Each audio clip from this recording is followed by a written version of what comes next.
Ya, Assalamualaikum warahmatullahi wabarakatuh. Waalaikumsalam warahmatullahi wabarakatuh. Warahmatullahi wabarakatuh.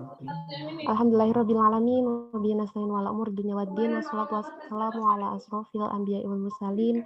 Wa ala alihi wa ashabihi ajma'in. Amma ba'du. Sebelumnya, perkenalkan saya Inasher Anissa di sini sebagai moderator yang akan memoderatori seminar pada malam hari ini. Sebelum seminar dimulai, marilah kita buka acara pada malam hari ini dengan bacaan Ummul Kitab. Ala hadiniya al-Fatihah. Bismillahirrahmanirrahim. Iyyaka na'budu wa iyyaka nasta'in. Ihdinas siratal mustaqim, siratal ladzina an'amta 'alaihim ghairil maghdubi 'alaihim waladdallin. Amin. Siratal ladzina an'amta 'alaihim ghairil maghdubi 'alaihim waladdallin. Ya, sebelum pelaksanaan seminar, saya akan membacakan lagi petunjuk pelaksanaan seminar. Yang pertama, semua peserta wajib login dengan akun sendiri-sendiri, kemudian diberi nama akun dan nama asli dan asal organisasi. Jadi yang belum ada nama organisasinya mohon diganti dulu dan dikasih nama asal organisasinya dari mana. Peserta masuk dalam room Zoom meeting dan peserta wajib on kamera dan di-mute suaranya kecuali jika ada pertanyaan. Peserta yang tidak mematuhi petunjuk pelaksanaan dan mengganggu jalannya seminar akan dikeluarkan.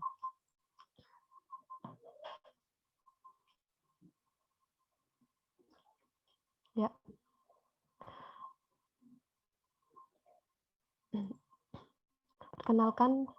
Perkenalkan lagi ya, nama saya Inasher Anissa. Di sini saya sebagai moderator dari acara pada seminar malam hari ini.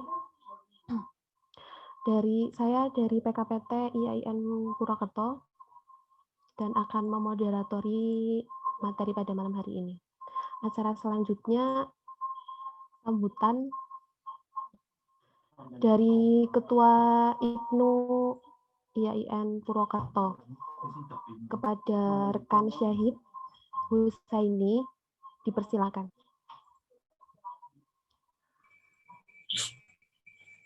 Assalamualaikum warahmatullahi wabarakatuh. Waalaikumsalam warahmatullahi wabarakatuh. Alamin wa bihi nasta'in ala umuri dunya waddin wassalatu wassalamu ala asrofil anbiya'i wal mursalin wa ala alihi wa sahbihi ajma'in amma ba'du.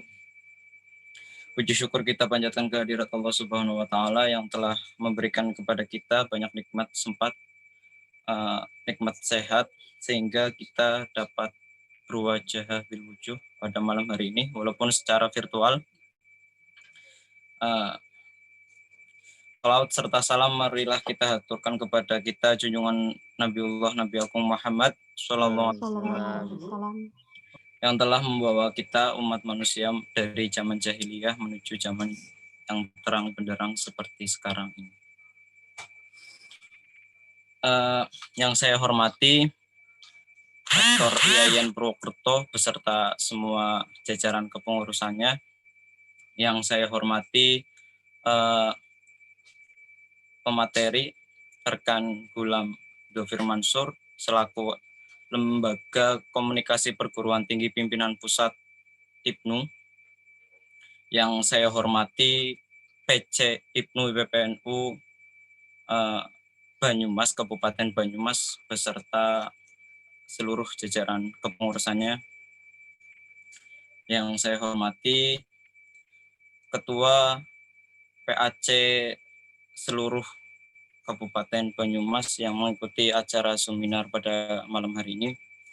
Dan tak lupa kepada rekan-rekan kita, semua anggota PKPT IPNU IPPNU IAIN Purwokerto yang berbahagia pada malam hari ini. Alhamdulillah pada malam hari ini PKPT IPNU IPPNU IAIN Purwokerto dapat menyelenggarakan sebuah acara seminar, acara virtual, di mana acara pada malam hari ini bertemakan paradigma profesionalisme organisatoris di tengah stagnansi organisasi. Ya. Kenapa dari kita PKPT IPNU IPPNU IAIN Purwokerto mengambil tema seminar malam ini dengan tema tersebut? Karena kita melihat di masa sekarang, tentunya masa pandemi, semua roda organisasi di Indonesia ataupun di seluruh dunia mengalami stagnansi, yaitu mengalami keberhentian organisasi, baik itu kegiatan maupun hal-hal yang lain yang berkaitan dengan organisasi. Adanya seminar ini semoga kita dapat mengambil hal-hal positif. Ya, tentunya di sini banyak hal-hal positif di seminar pada malam hari ini, karena pematerinya benar-benar luar biasa, langsung dari pimpinan Pusat Lembaga Komunikasi Perguruan Tinggi IPNU, yang tentunya nanti bisa lebih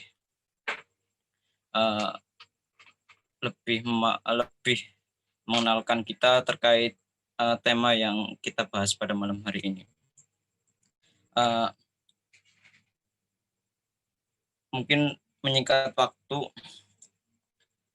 terima kasih saya ucapkan kepada semua anggota PKPT IPNU IPPNU IAIN Purwokerto dan semua yang ikut pada seminar kali ini telah meluangkan waktu pada malam hari ini untuk mengikuti acara seminar malam hari ini. Semoga kita semua dapat mengambil manfaat dari kegiatan pada malam hari ini untuk kemajuan organisasi di masa pandemi kali ini. Demikian yang dapat saya sampaikan. Apabila ada tutur kata ataupun kurang pas, mohon dimaafkan. Wassalamualaikum warahmatullahi wabarakatuh. Waalaikumsalam warahmatullahi wabarakatuh. Ya, terima kasih kepada rekan Sahid selaku Ketua IPNU IAIN Purwokerto yang telah memberikan sambutan pada malam hari ini. Selanjutnya sambutan dari Ketua IPPNU IAIN Purwokerto kepada rekanita Rohmah, dipersilakan.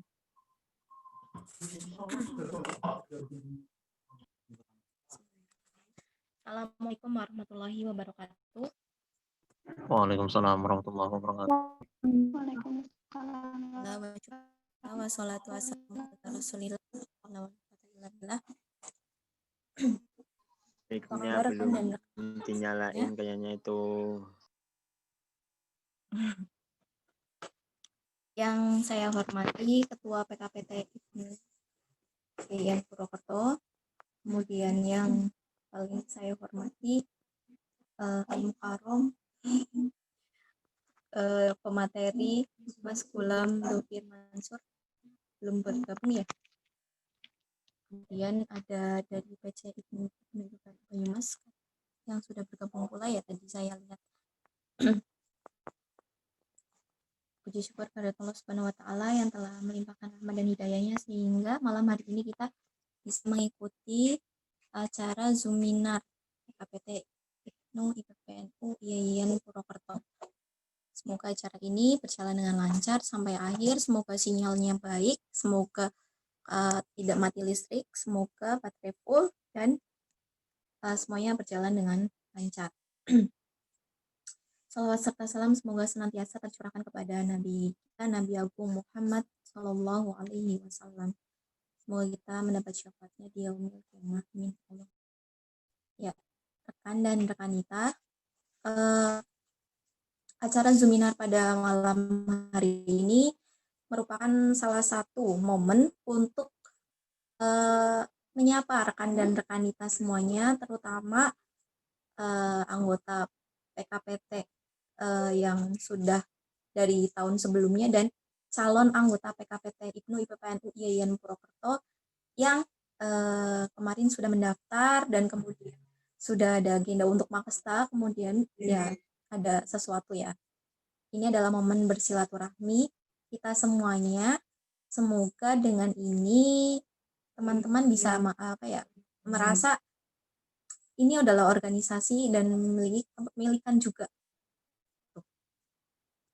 Kemudian tujuan dari adanya Zoominar ini adalah rekan dan rekan kita bisa meluapkan lah keluh kesah kepada nanti pemateri ya, tanya mengenai bagaimana sih berorganisasi yang ideal di tengah masa-masa seperti ini, masa-masa sulit yang dampaknya pun membuat organisasi itu stagnan, tidak dinamis intinya, berjalan statis begitu. Harapannya nanti dari teman-teman itu bisa aktif untuk bertanya kepada rekan dan rekan Mas Gulam dari LKPT pimpinan pusat IPNU. Ya, beliau ini orang yang luar biasa ya. Kemudian nanti harapannya setelah ini rekan dan rekan kita juga bisa saling mengenal ya, terutama kepada pengurus juga ya, calon pada pemateri. Ini nanti aktif, saya sarankan untuk teman-teman itu aktif bertanya, aktif untuk meluapkan keluh kesah kalian untuk berorganisasi yang ideal itu seperti apa di masa seperti ini. Karena kita sendiri sudah banyak ya dibebankan oleh materi-materi perkuliahan daring begitu. Sementara berorganisasi pun harus daring. Padahal organisasi pun baiknya itu kan action ya.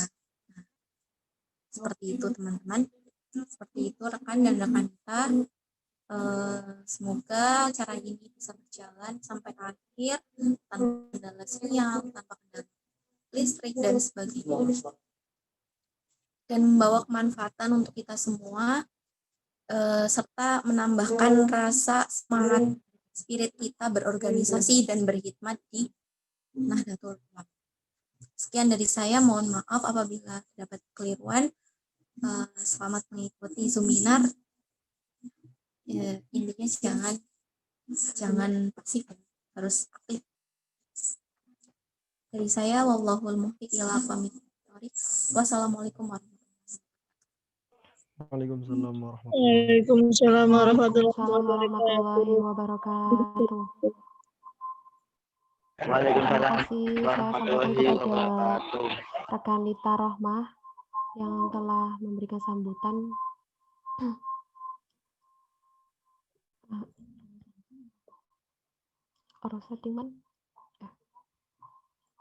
Selanjutnya saya akan bacakan CV dari pemateri yang sangat luar biasa pada malam hari ini.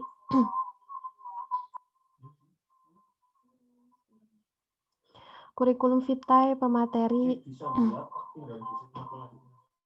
nama M. Hulam Dovir Mansur, SH, tempat tanggal lahir Grobogan 6 Agustus 1993, jenis kelamin pria, nomor telepon, barangkali ada yang mau menyatet nomor teleponnya silakan 085 866 242 500. Itu nomor WA. Agama otomatis agama Islam, statusnya belum menikah.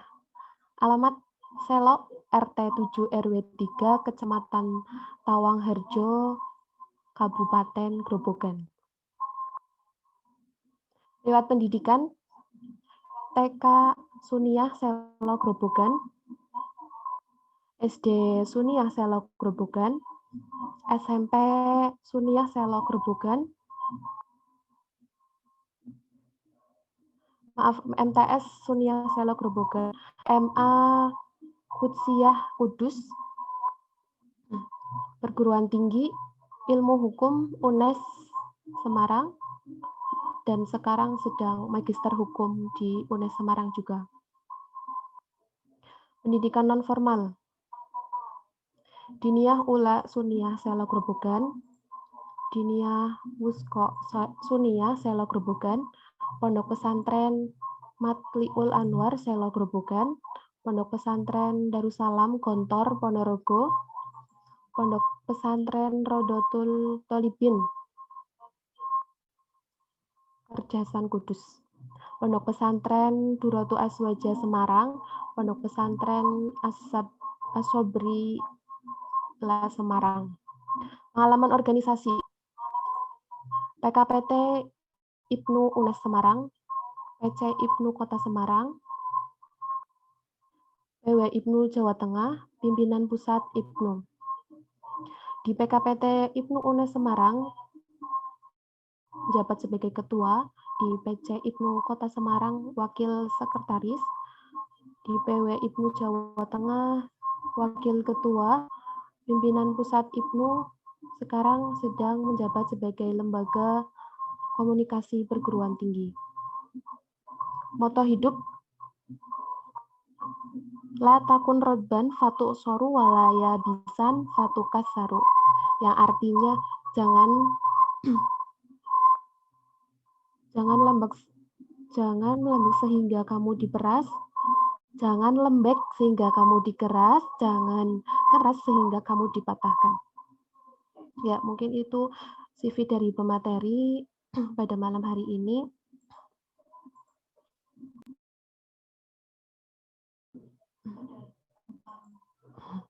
Kepada Al-Mukarram M. Hulamah Dovir Mansur SH, waktu dan tempat saya persilakan.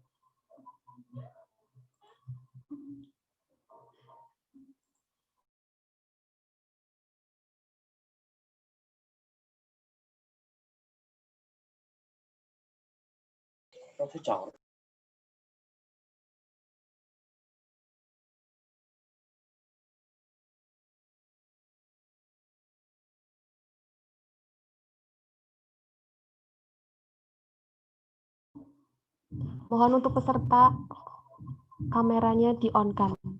On kamera.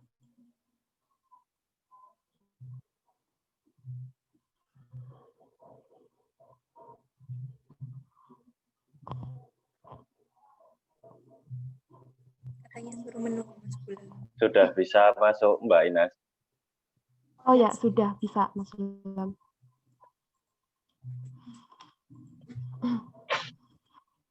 Baik. Assalamualaikum warahmatullahi wabarakatuh. Waalaikumsalam warahmatullahi wabarakatuh. Waalaikumsalam warahmatullahi wabarakatuh. Terima kasih rekan dan rekanita IAIN Purwokerto. Saya mau lihat-lihat dulu ini.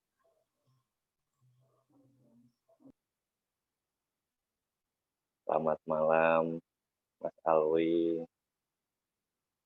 Saya random aja ya Mas Bagus.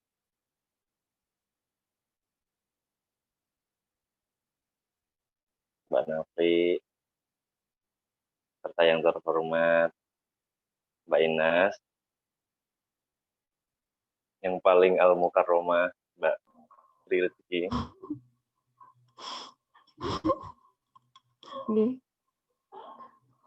Untuk diskusi kita malam hari ini supaya menjadi keberkahan untuk kita semua. Nawaina ala ma nawafi salafuna sholih al-fatihah. Bismillahirrahmanirrahim. Alhamdulillah.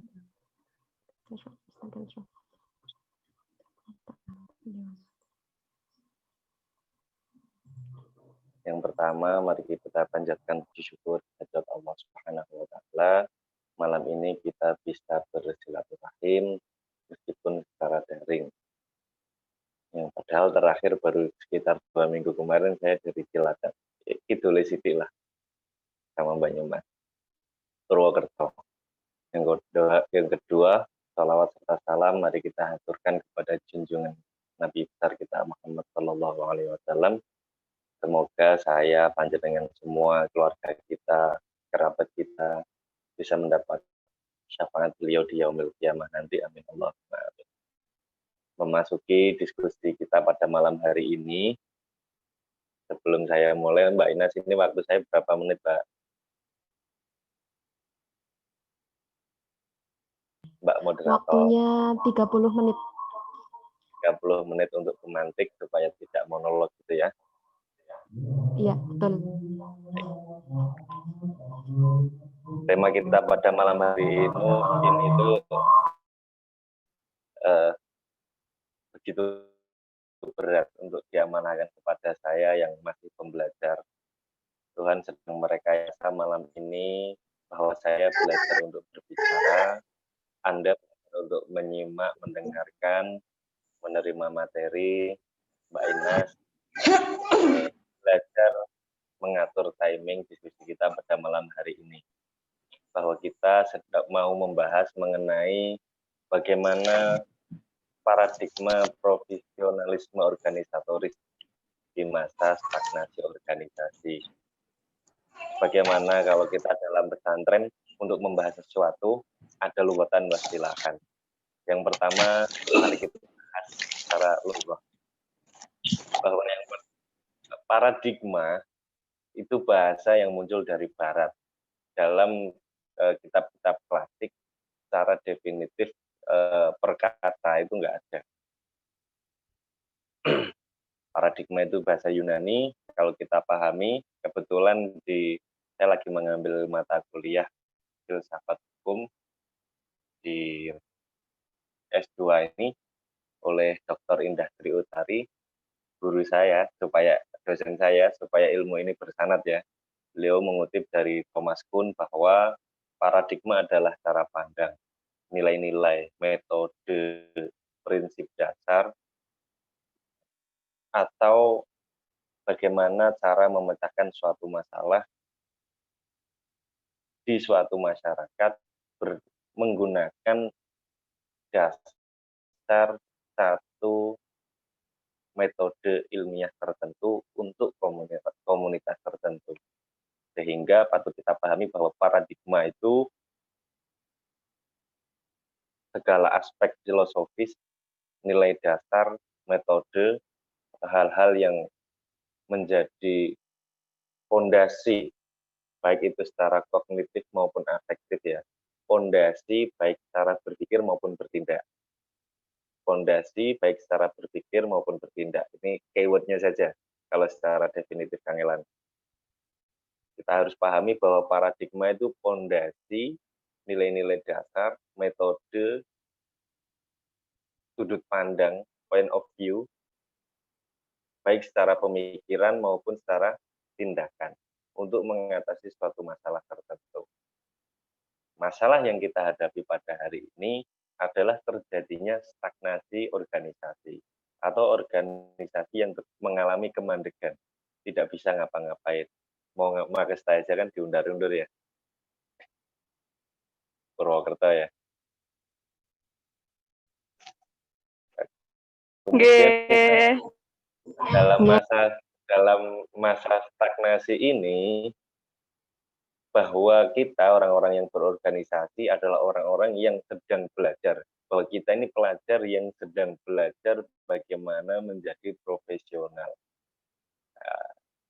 Anda kuliah di Yayan Purwokerto, baik maba semester 3, jurusannya baik syariah, tarbiyah, maupun yang lain-lain, itu tentu akan menjadi pribadi yang berbeda dengan mereka yang tidak menempuh studi akademik. Apa itu profesional? Gampangnya seperti ini. Kuli bangunan, dia dituntut untuk bekerja harus bisa neplok pasir, harus tahu bahwa isi cor itu 4, air, pasir, split, semen, kan gitu. Kemudian bahwa dia harus bisa noto boto, harus bisa jadi kuat ngusungi semen, bisa ngerangkai besi, nyusunti untuk takar ayam dan lain-lain. Tukang batu, kuli bangunan, kuli kerja dari jam 7 sampai jam 5 sore setiap hari, 7 hari. bahwa kemampuan-kemampuan yang dituntut dalam saat dia bekerja itu auto terlepas setelah dia tidak bekerja pada sore hari. Jam 5 sore kok wis lautan bahasa nih, terus dia pulang ke rumah, itu ilmu-ilmu terkait kuli bangunan sudah lepas, tidak melekat di hilir. Tukang dokar bisa kusir delman. Ketika dia beroperasi di pagi hari, mengusir delmannya, mengkusiri delmannya, itu dia dituntut untuk ahli dalam mengendalikan kuda. Tapi kalau kudanya sudah ditaruh rumah, dilepas dari dari delmannya, dimasukkan kandang, beliau di rumah sama keluarga. Keahlian terkait mengkusiri delman itu lepas. Beda sama kula panjenengan yang sedang studi. Nanti ke depan bahwa setelah kita lulus, kita masuk dunia kerja, akan ada pekerjaan-pekerjaan yang profesi keilmuannya itu melekat meskipun di luar jam kerja. Anda kira nek tak delok wajah-wajah iki akeh sing tarbiyah. Misalnya bahwa ke depan Anda menjadi guru, baik itu guru PAI, guru PBA, PGMI atau yang lain ya sesuai jurusan di sana. Bahwa ketika Anda mengajar, Anda dituntut untuk mentransfer ilmu Anda kepada murid-murid Anda dari jam 7 kalau full day sampai jam 4 sore. Tapi tidak kemudian lepas keahlian keilmuan Anda sebagai guru agama setelah Anda pulang. Meskipun sampean di rumah ngomong anak di depan rumah ngobrol sama suami atau ngobrol sama istri, ketika ada murid lewat itu tetap saling sapa. Selamat sore Bu, selamat malam Pak, tetap salim, tetap menjadi teladan. Ini yang menjadi beda, bahwa profesionalisme itu melekat pada pekerjaan-pekerjaan yang bersifat profesi. Makanya sampean nanti di kuliah itu semoga dapat ya, mesti ono mata kuliah kode etik profesi. Bahwa wisuda itu juga bagian dari pengambilan sumpah profesi itu. Kuli bangunan, kusir delman, petani, dan lain-lain, yang keilmuannya dibutuhkan hanya ketika dia bekerja saja, itu tidak ada sumpah etiknya. Sehingga tidak ada hal-hal yang melekat. Itu kalau dunia kerja. Perbedaannya antara yang kerjanya berdasarkan studi ilmiah tertentu dan pengalaman lapangan saja. Itu profesionalisme di dunia kerja. Nah, kita nih, antara sampean yang mau berorganisasi dan teman-teman sampean yang hanya kupu-kupu, kuliah pulang, itu membentuk karakter yang berbeda. Karena apa? Di organisasi tentu kita mempunyai gaya profesionalismenya tersendiri. Dalam artian apa?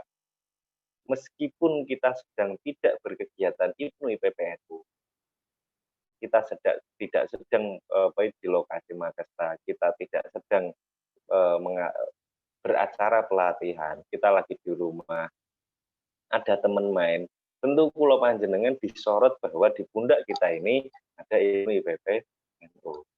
Sehingga orang melihat kita itu enggak berdasar seberapa alim kita hafal Quran enggak, sudah hatam berapa buku enggak se-rigid itu. Tapi profesionalisme kita dilihat dari bahasa tubuh kita, cara komunikasi kita yang terstempel bahwa kita ini IPNU IPPNU. Lain daripada komunitas, bahwa komunitas itu sampean kumpul-kumpul hanya berdasar hobi dan tidak ada mekanisme etik yang mengatur di dalamnya. Bedanya sama kita itu secara lughatan. Bahwa tema pada malam hari ini adalah bagaimana kita sebagai organisatoris, sebagai orang yang belajar berprofesi ini, cara mengatasi stagnasi organisasi, cara mengatasi kemandekan organisasi, lebih konkret lagi di masa pandemi ini, dengan gaya yang profesional. Gaya yang profesional tentu harus dibentuk sejak di pemikiran. baru nanti tindakannya. Makanya temanya paradigma. Lalu kemudian gimana nih setelah 1 tahun di masa pandemi ini, sebenarnya nggak IPNU IPPNU saja, nggak hanya PKPT IAIN Purwokerto saja, semua bahkan sak donya sedang mengalami stagnasi atau sedang mengalami problematika dengan adanya wabah pandemi corona COVID-19 ini. Sekian organisasi, sekian profesi telah melakukan inisiasi yang dilakukan tersebut, ada yang memang untuk nilai perjuangan, ada yang untuk sekedar supaya asap di dapur tetap mengepul lah gitu. Kemarin kita lihat ya, ada dalang yang baru meninggal itu loh, karena sudah tidak boleh ada tanggapan, tidak boleh ada show dalang, sehingga beliau dalang streaming, dalang online. Nah, di lead-nya, di judul itunya ditinggalin nomor rekening, macam-macam lah. Kita tahu kan Mas Tulus yang vokalis itu kolaborasi sama Pak DMS sama yang lain, adalah sinyalnya lancar ya, hingga sekian akun live bareng terus main musik, ada yang nyanyi, ada yang pakai yang main biola, ada yang main keyboard dalam waktu yang sama. Kemudian di recording baru di ini untuk golek viewer juga menawa ya. Lah, kemudian kalau IPNU bagaimana? Kan seperti itu. Saya berpikir begini, bahwa kalau hitung-hitungan konkret, paradigma kita sebelum adanya pandemi itu, sejak bulan Maret 2020, kita masih berusaha untuk dengan metode yang sama. Tidak ada protokol kesehatan, kita tidak mengenal masker, hand sanitizer, dan macam-macam. Namun setelah menuju akhir tahun 2020, mulai September, semuanya benar-benar stuck. Nah, mulai November dan Desember, semua lembaga-lembaga itu mulai bangkit. NU-nya mulai ada PKPNU, ada MKNU, ada pengajian tatap muka asal memenuhi protokol kesehatan.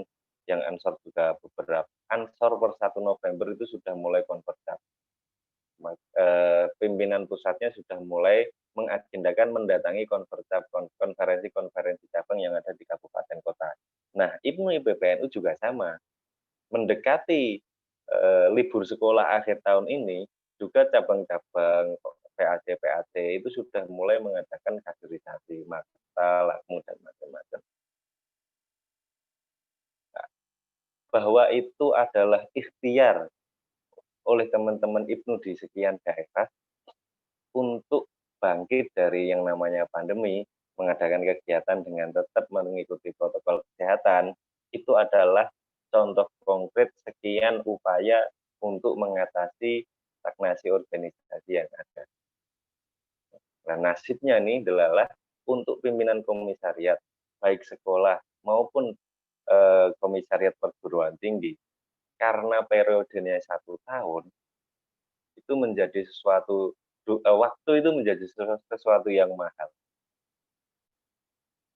Sehingga apa? Kalau 1-2 bulan saja terjadi stagnasi, itu terjadi kemandekan kaderisasi.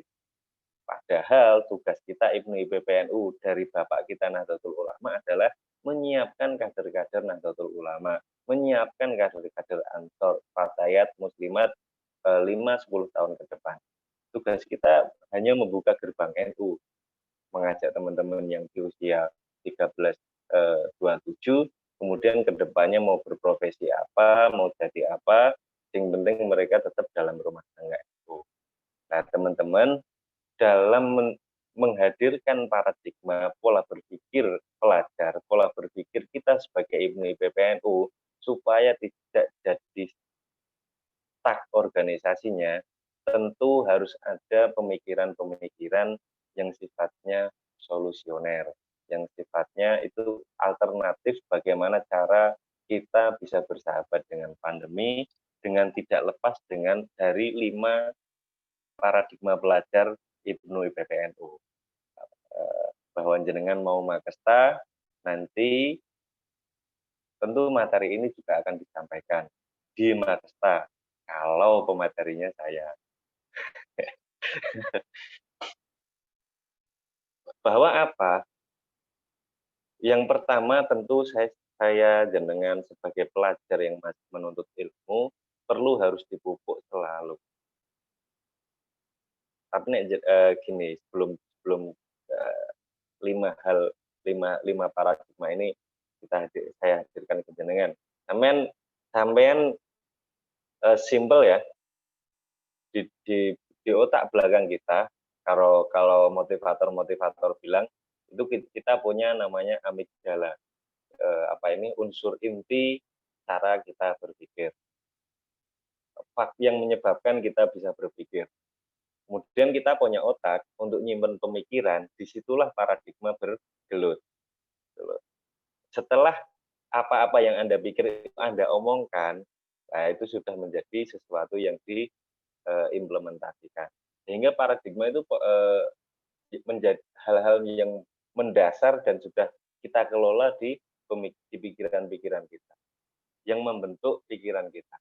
Paradigma itu harus ditata. Nek paradigma keliru bahaya kan, bahwa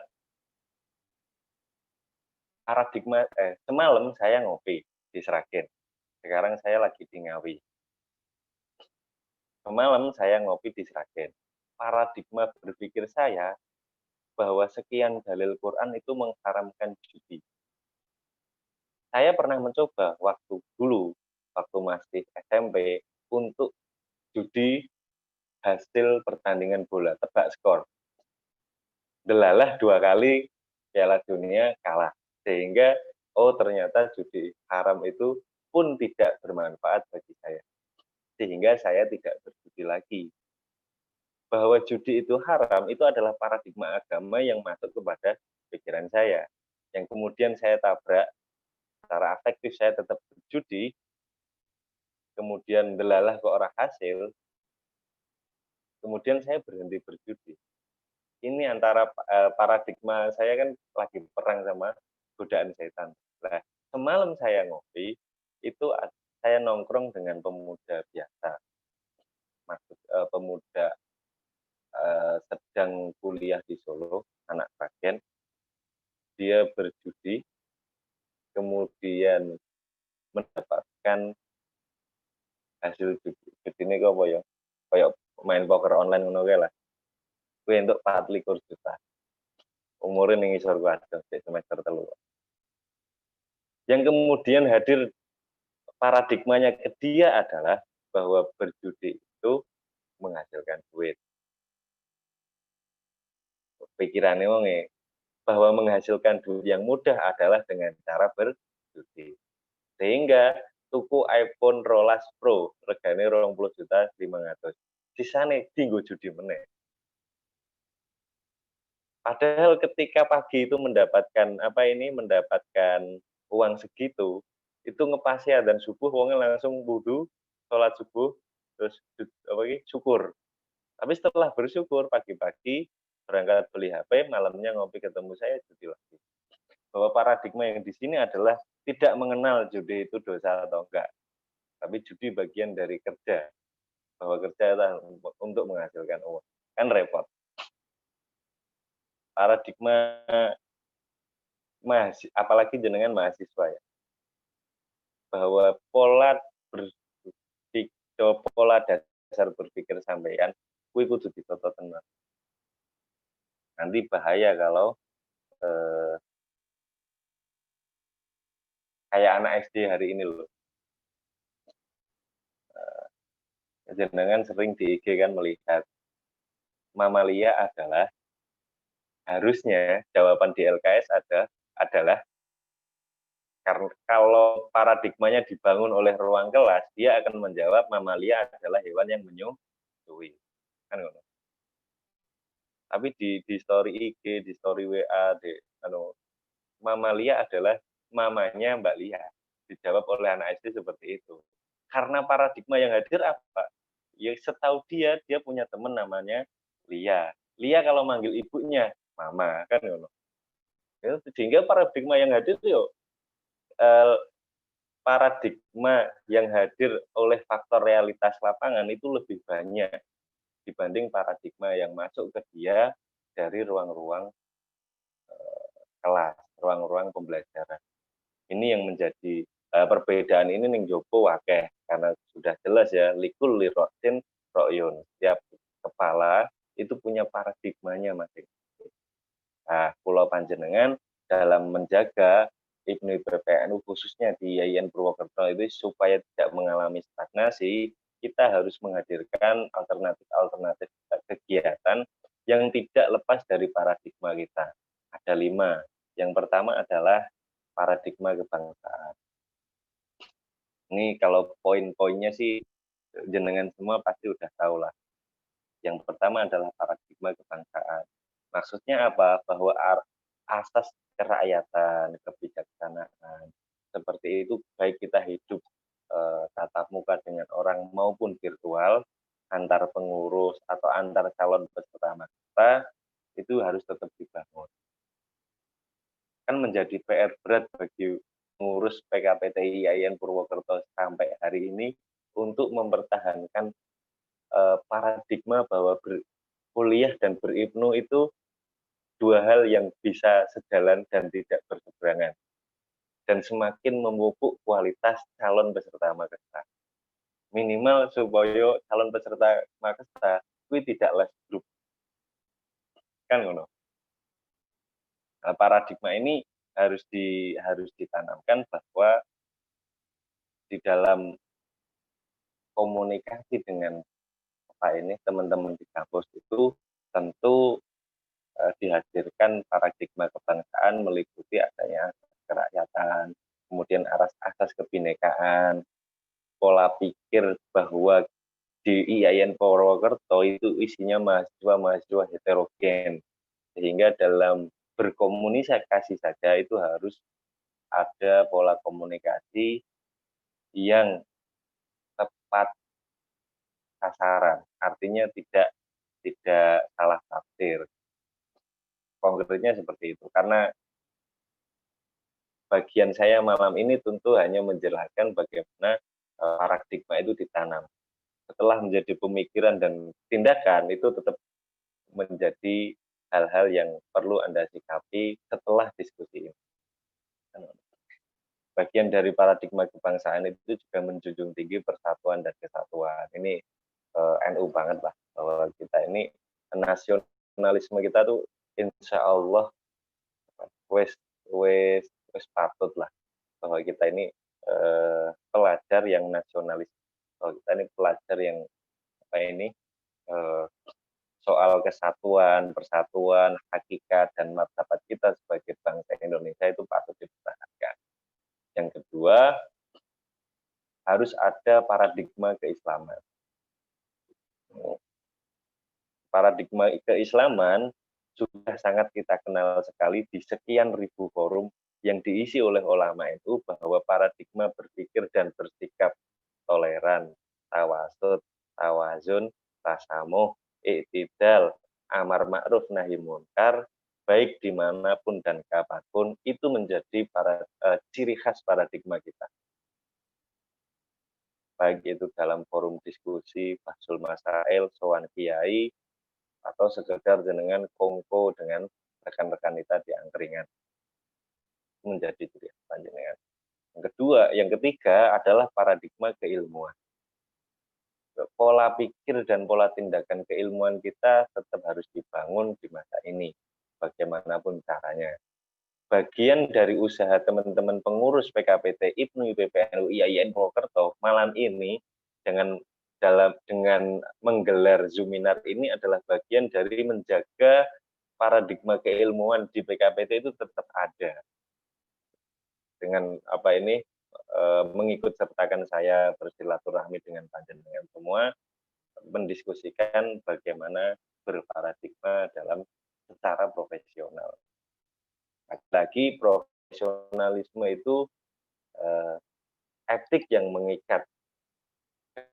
Kan nggak bisa jenengan soal atribut sih nggak masalah, berjilbab, pakai jas, IPNI PPNU ketika forum kayak gini it's okay.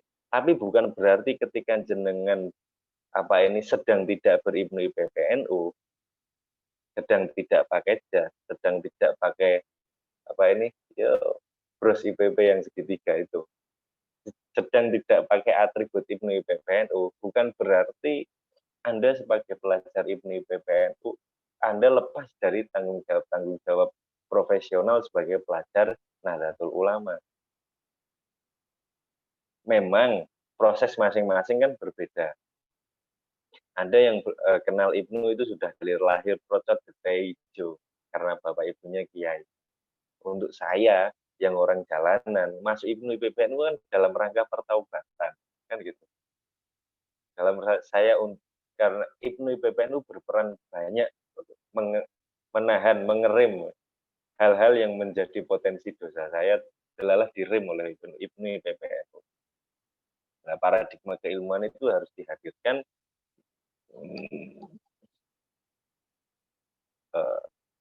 guna apa? Supaya kulo panjenengan ini, kalau kata Gus Baha itu, bahwa kita mampu menempatkan ilmu sebagai sebuah ilmu.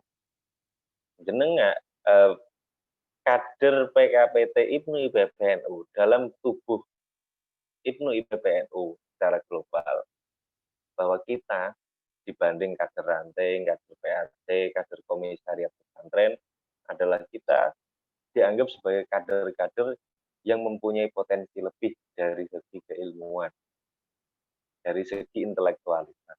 Paradigma berpikir keilmuan ini harus tetap dijaga, minimal sampean ki lagi UAS atau yo UAS sing totalitas dikerjakan secara maksimal. Untuk contoh konkretnya seperti itu. Benar kata kalau dan dunia barat itu seperti Aristoteles. Aristoteles itu hanya menempatkan ilmu sebagai sebuah ilmu. Dia senang belajar, entah ada manfaatnya atau tidak. Senang membaca, senang menganalisa, senang mengobservasi. Ini pun kan bisa kalian jalankan sebenarnya dalam kegiatan-kegiatan yang ada di Yayan Purwokerto yang bisa dilakukan dengan tetap mematuhi protokol kesehatan, ya. Bisa dilakukan. Berbeda dengan misal paradigma yang dibangun oleh Francis Bacon. Francis Bacon itu menempatkan ilmu sebagai sesuatu yang harus bermanfaat kepada orang lain, atau alirannya altruisme, bahwa ilmu yang kita miliki adalah sesuatu yang bermanfaat untuk orang lain. Ketika itu tidak bermanfaat, itu belum menjadi sebuah ilmu. Nah, sampean Mas Zabe mau yang mana terserah. Kalau saya sih suka kayak Gus Baha, menempatkan ilmu sebagai sebuah ilmu. Yang keempat adalah paradigma kekaderan. Baik formal, informal maupun non formal, paradigma kekaderan harus tetap dijaga di dalam tubuh rumah tangga IPNI PPNU YIN Purwokerto khususnya. Sebenarnya ini tugas sama-sama menjadi tugas IPNU baik di semua tingkatan.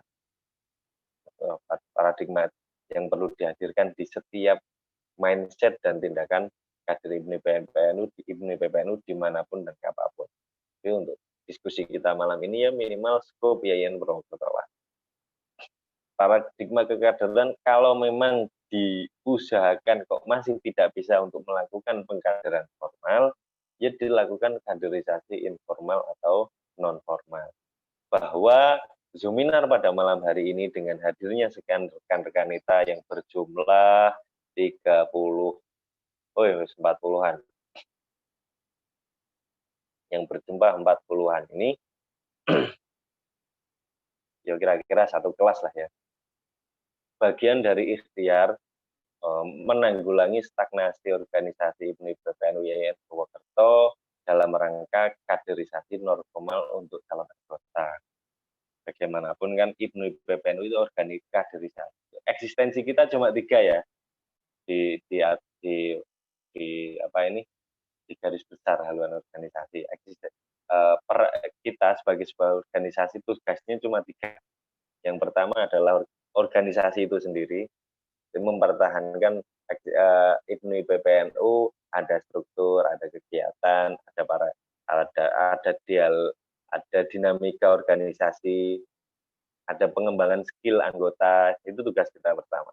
Yang kedua adalah kaderisasi, bahwa dalam kita mengurus IPNU PPNU Yayan Purwokerto itu paling 1 tahun 2 tahun, semester 3, 4, 5, 6, atau syukur-syukur sudah kenal sejak semester 1, 2, bisa 3 tahun. Sehingga apa yang kita perjuangkan itu nanti ada yang meneruskan. Kemudian bagi anggota-anggota kita yang sudah rampung dari Yayan Purwokerto, bisa ke PAC, bisa ke PT, terus nanti ke PW, ke PP, misal. Atau setelah lulus kuliah, setelah beribnu dari Yayan Purwokerto, balik langsung ke PT, ke kabupatennya masing-masing loh ya. Kemudian geser ke Ansor Ranting, ke Fatayat Ranting. Ini menjaga linearitas kita dalam konteks kaderisasi. Paradigma ini harus dipertahankan. Terlebih dalam masa kayak gini saja, Indonesia juga sedang dalam kondisi terpaan kaum radikalisme yang mulai bangkit kembali. Sehingga menjadi tugas kita IPNU PPNU menyediakan stok untuk Nahdlatul Ulama melawan paham-paham radikal tersebut. Yang terakhir adalah paradigma keterpelajaran. Supaya menjadi beda bahwa Anda dan orang-orang di luar sana berparadigma, mungkin mereka yang malam Senin ya, mereka yang malam mingguan kemarin nongkrong di alun-alun sampai tengah malam, itu terbiasa dengan gaya hidup yang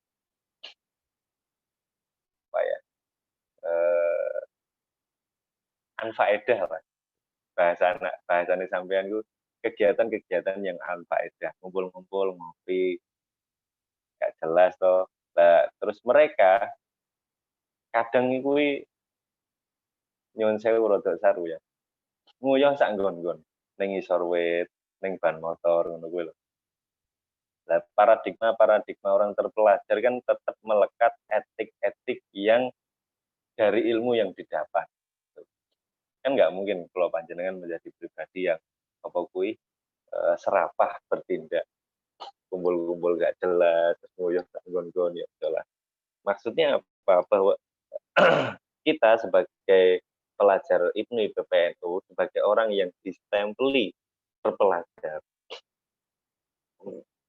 patut lompatan lebih jauh adalah patut menjadi center of excellence, menjadi orang yang dari sisi popularitas itu menjadi orang yang menjadi pusat perhatian. Nek bahasane santri yuk menjadi orang yang paling memberi kebermanfaatan untuk lingkungannya. Nah, menjadi seperti itu perlu paradigma kepelajaran. Sehingga nanti ada kematangan ilmu dan ada kematangan karakter yang terpupuk di setiap pribadi. Kemudian bahwa kita ini adalah sumber daya yang terdidik dan berkeahlian visioner. Tergantung nih, kalau visi misi IPNU kan jelas ya di PDPRT bahwa IPNU PPNU di Yayan Purwokerto dalam satu masa periode visinya apa tinggal dijalankan. Di masa pandemi sekarang ya tinggal dialternatifkan, asal tidak ada surat peringatan baik dari Polres maupun dari gugus COVID. Ya, sebenarnya yang tidak boleh lepas dari paradigma kepelajaran kita, baik untuk komunikasi dengan siapapun atau bersikap dengan kondisi apapun, adalah sifat jujur. Menjadi pribadi yang jujur itu bagian dari paradigma kepelajaran yang harus ada. Tentu jenengan, soal apus-apus mbek wong tua itu urusan pribadi jenengan. tapi bahwa sampean menjadi pelajar IPNU PPNU yang sedang mengais berkah dari ulama-ulama kita, menjadi pribadi yang jujur itu menjadi penting. Dan yang terakhir, menghadirkan paradigma kepelajaran itu ada upaya-upaya, ada strategi, dan ada jalbul operasional. Jalbul operasional ya, Pak. Mendorong operasional organisasi itu berpihak kepada kita. Baik strategi dan operasional organisasi itu didorong untuk berpihak kepada kita sebagai pelajar yang sedang memperjuangkan kebenaran. Meskipun kebenaran itu kadangkala subjektif, tapi apa salahnya bertindak? Bahwa kita mempelajari apa itu paradigma, bagaimana paradigma ber-IPNU PPNU yang harus dihadirkan di setiap mindset dan tindakan kita, di setiap kognisi dan afeksi kita. Tentu ini menjadi penting pada malam hari ini, perlu ditata ulang atau perlu ditransmisikan ya. Kalau memang paradigmanya ki sing ono malah mindset negatif, alah opo kita nggak pernah kegiatan, kita nggak pernah kuliah aja daring terus piye itu bagian dari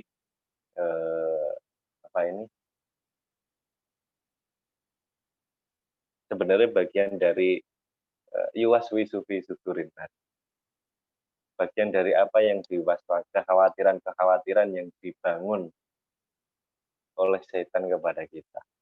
Asal kalian berani bertindak, contoh sing konkret ya, ketuanya sampean Sri Rezeki itu Mbak Sri, kendel sekali itu orangnya, berani bertindak tegas, ya nggak tegas, lembut, berani bertindak, berani melangkah.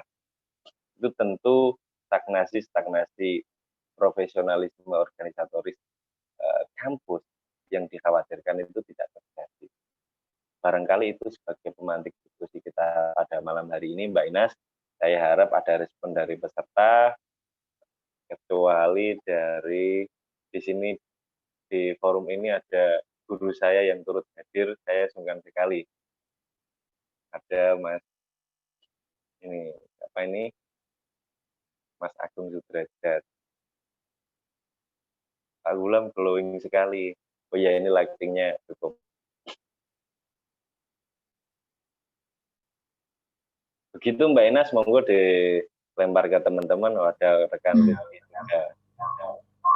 Ya, baik, terima kasih atas materi yang diberikan kepada rekan dan rekanita pada malam hari ini. Sangat luar biasa. Rekan dan rekanita ini pada nyatet nggak ya? Atau malah tidur nih? Untuk selanjutnya yaitu sesi tanya jawab. Saya buka pada 3 penanya. Dipersilakan. Saya izin bertanya, boleh Kak? Rekan? Ya, di-on-kan kameranya. Mohon izin saya. Saya dulu. Ya, rekan. Assalamualaikum warahmatullahi wabarakatuh. Waalaikumsalam warahmatullahi wabarakatuh. Saya ingin bertanya, saya kan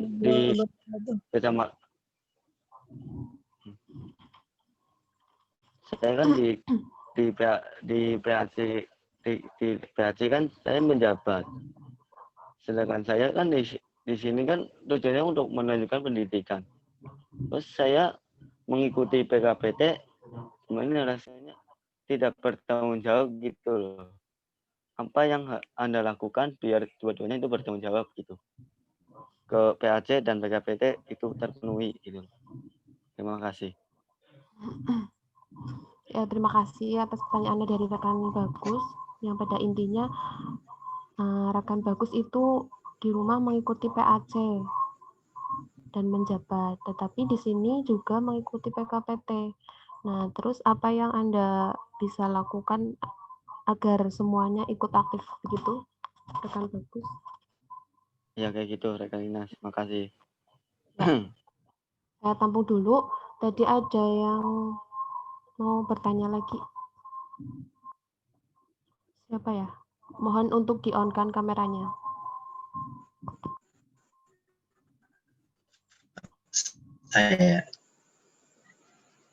Saya Mbak.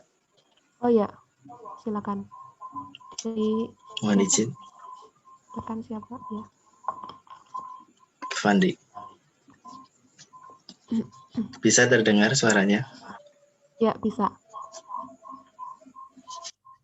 Ya, terima kasih atas waktunya. Langsung saja, saya Fandiaga, mohon sharing dengan teman-teman PKPT ya. Menarik sekali kita belajar tentang paradigma ya. Nah, di sini setahu saya kalau paradigma itu kan cara pandang seseorang terhadap dirinya dan juga lingkungannya gitu ya. Nah, di sini saya lebih condong ke karakter dari masing-masing kader. Nah, cara pandang mereka tujuannya untuk apa? Mempengaruhi apa? Yang pertama kan untuk pemikiran, sikap, dan perilakunya. Dan tadi Mas Hulam menyampaikan pola pikir mahasiswa yang mengikuti PKPT itu ada pemikiran yang solusioner.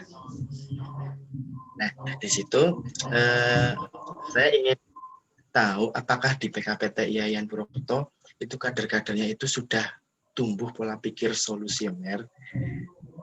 Yang pertama itu. Kemudian ketika memang sudah ada, itu cara menumbuhkan kader-kader di PKPT menumbuhkan pola pikir yang solusioner itu seperti apa? Seperti itu. Terima kasih. Sekian dari Ya, sebelumnya saya mau bertanya, Fandi dari mana ya asal organisasi? saya dari PC Ibnu Cilacap. Oh, ya baik. PC Ibnu Cilacap. Ya, saya ulangi lagi pertanyaannya. Tadi bertanya terkait paradigma itu terkait pemikiran, sikap, dan perilaku. Nah, pertanyaannya itu pola pikir mahasiswa ada yang solusioner. Apakah di IAIN, PKPT IAIN sendiri itu sudah menerapkan itu solusioner atau belum? Dan bagaimana cara menumbuhkan sikap yang solusioner tersebut? Begitu ya, rekan Fandi? Iya, betul, Pak. Terima kasih. Ya, sama-sama. Satu lagi pertanyaan lagi. Silakan, ada yang mau tanya?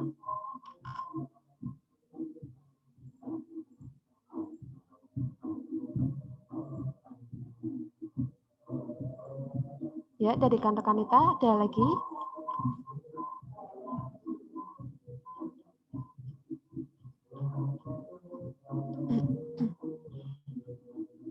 Atau sudah cukup? Dua? Ya, dijawab dulu ya. Dua pertanyaan tadi. Silakan kepada rekan Hulam. Saya persilakan waktu dan tempat. Baik, terima kasih untuk rekan Bagus sama rekan Santi ya. Sebelumnya, mari kita ngopi dulu bahwa dari panitia kan juga tidak ada konsumsi. Monggo diunjuk masing-masing kopinya masing-masing. Ngopi dulu. Kopinya nggak ada, Kak.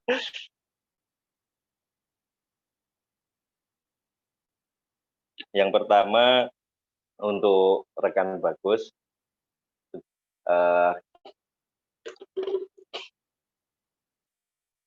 saya tadi sudah menjelaskan terkait apa itu berkomunitas dan apa itu berorganisasi.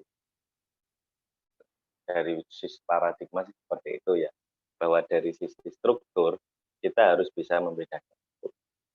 Nah, kita harus bernalar urut dulu bahwa kerangka struktur organisasi itu BPN itu PP, PW, PC, PAT, terus PK, PR, PAR, dan macam-macam. Tentu sangat berbeda sekali ketika Anda berperan di pimpinan anak cabang. Saya secara pribadi, ini subjektif banget ya, subjektivitas saya secara pribadi bahwa ngurus Ibnu sing paling abot kuwi dari pusat sampai anak ranting ya.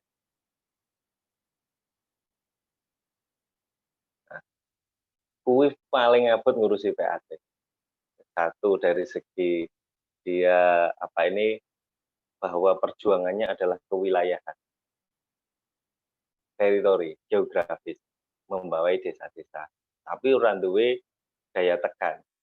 Karena SK-nya ranting-ranting komisariat itu dari cabang. Dia hanya panjang tangan cabang. Hanya sifatnya koordinatif, bukan instruktif. Sehingga ketika Anda berjuang di PAT, saya apresiasi itu. Karena itu memang prosesnya paling berat, dan 2 tahun loh, cabang. Ketika Anda sudah aktif di PAT dan saya tanya dulu, Mas Bagus ini PH enggak di PAT?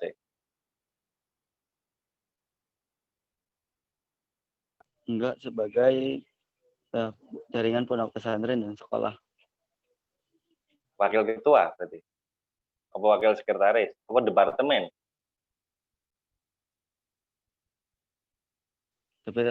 Departemen, Pak. Oh, di departemen.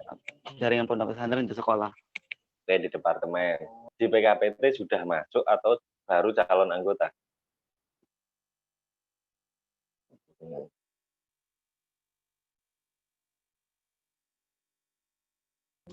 Sebagai calon anggota, rekan Bulan. Sebagai calon anggota, bahwa saya menganalisis Anda adalah orang yang baru belajar, syukur sekali, alhamdulillah mau bergabung di Ibnu.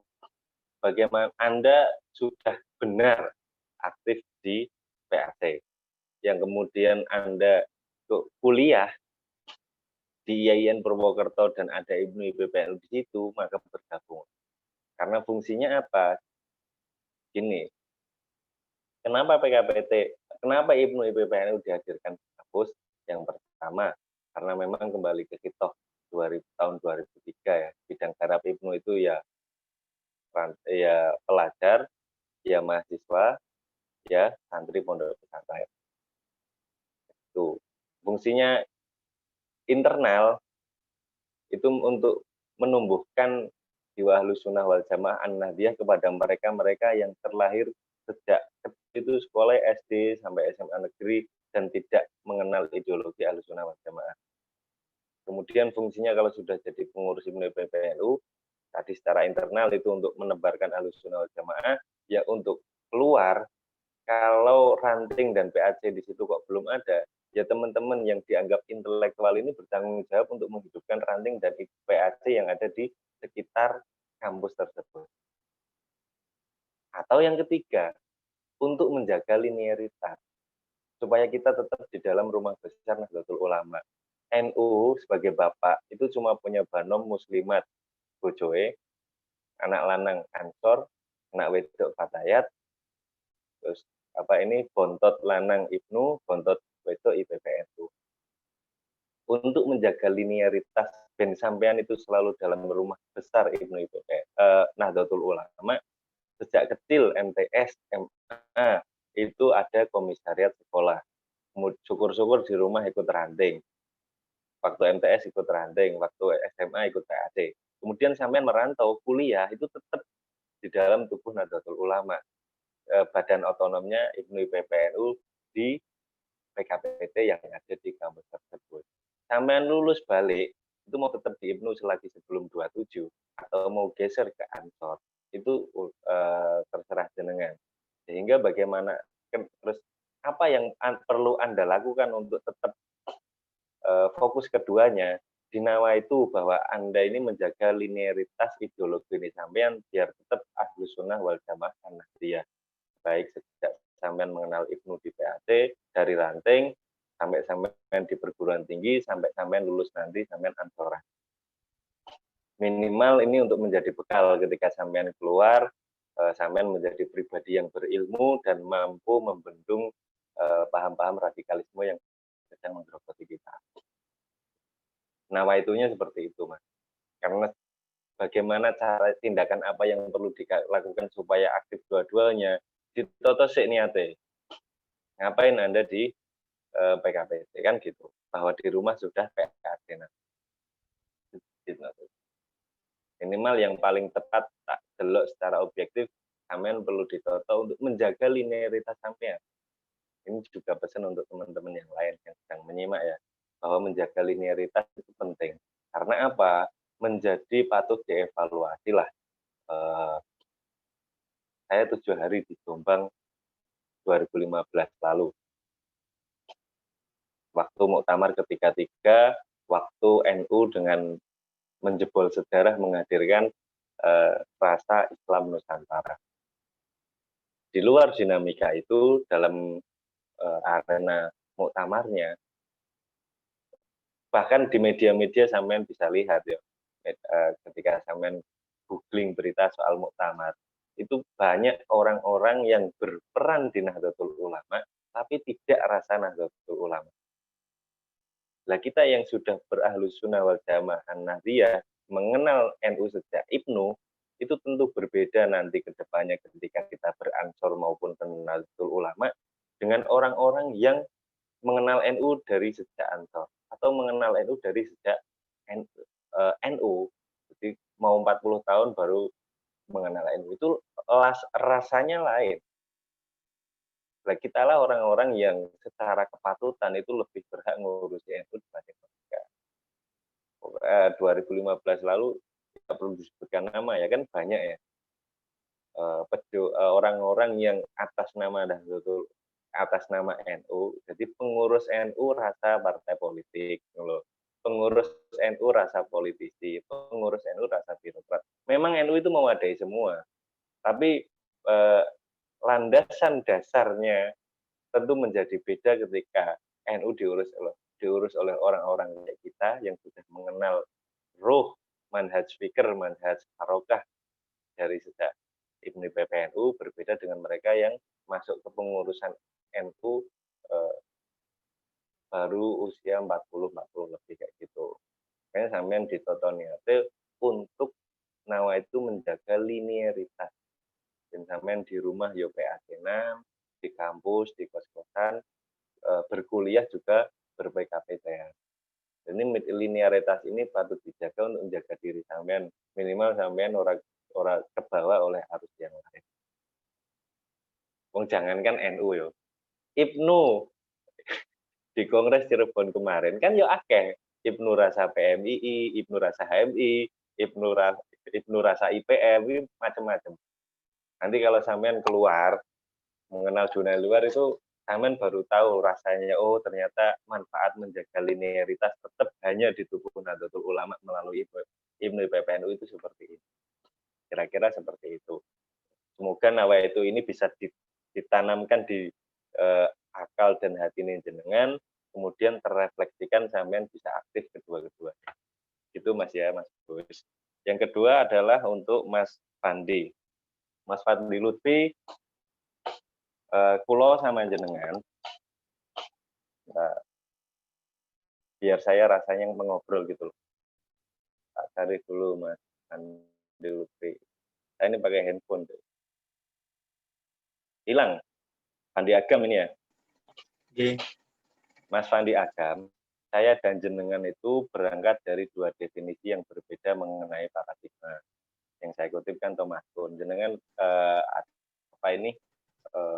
berangkat dari tokoh yang berbeda dalam mendefinisikan apa itu paradigma. Kayaknya Jod Rizal ya, kalau nggak salah. Di uang ini, Andi Agam. Nah, kemudian yang menjadi pertanyaan seperti ini, dalam masa ini saya mau tekankan kembali ya, apakah teman-teman PKPT Ibnu IPPNU IAIN Purwokerto itu paradigmanya sudah menghasilkan solusi untuk IAIN Purwokerto, untuk mahasiswa IAIN Purwokerto, kan begitu. Sudah atau belum, itu yang bisa menjawab adalah mereka yang mengurusi di sana, Mas. bukan saya. Bahwa sudah atau belum lah ya. Kalau memang belum, bagaimana caranya? Bagaimana cara untuk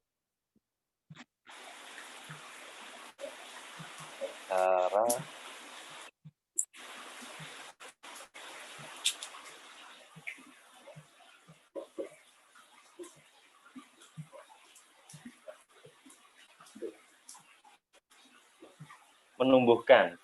Bagaimana cara menumbuhkan, kalau cara membentuk karakter kader-kader Yayan Purwokerto ini supaya menjadi pribadi yang solusioner berkat ikut gabung IPNU IPPNU. Seperti itu kah, Mas? Iya, leres. Ya, pertanyaan sampean dua. Yang pertama, apakah sudah solutif atau belum? Tanya pengurus ya. Bisa lewat ketua IPNU atau IPPNU-nya. Karena saya lihat-lihat sih sudah, tapi sedikit. Karena mereka kan juga baru periode kedua sih. Ya, alhamdulillah. Kayaknya untuk detailnya tanya ke mereka langsung, kan seperti itu. Iya, nanti mungkin ketuanya bisa menjawab.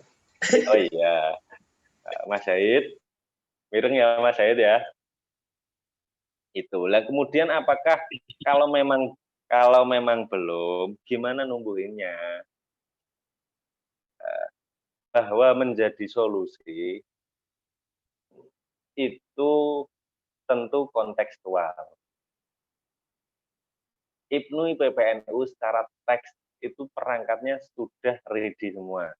Baik PD, PRT, PO, PA, hasil-hasil kongres, hasil-hasil keputusan forum-forum, itu semuanya secara teks rampung. Isinya semuanya yang baik-baik. Semuanya hal-hal yang solutif untuk situasi pelajar terkini. Tapi menumbuhkan pribadi yang solutif di kader Yayan Purwokerto hari ini, itu tentu harus melihat konteks.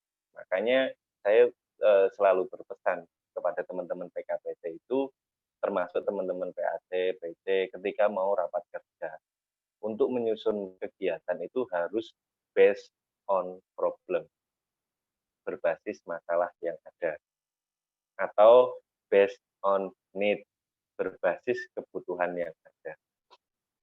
Kadang ide gagasan itu cemerlang, tapi tidak kontekstual, tidak sesuai apa yang menjadi kebutuhan anggota dan pengurus.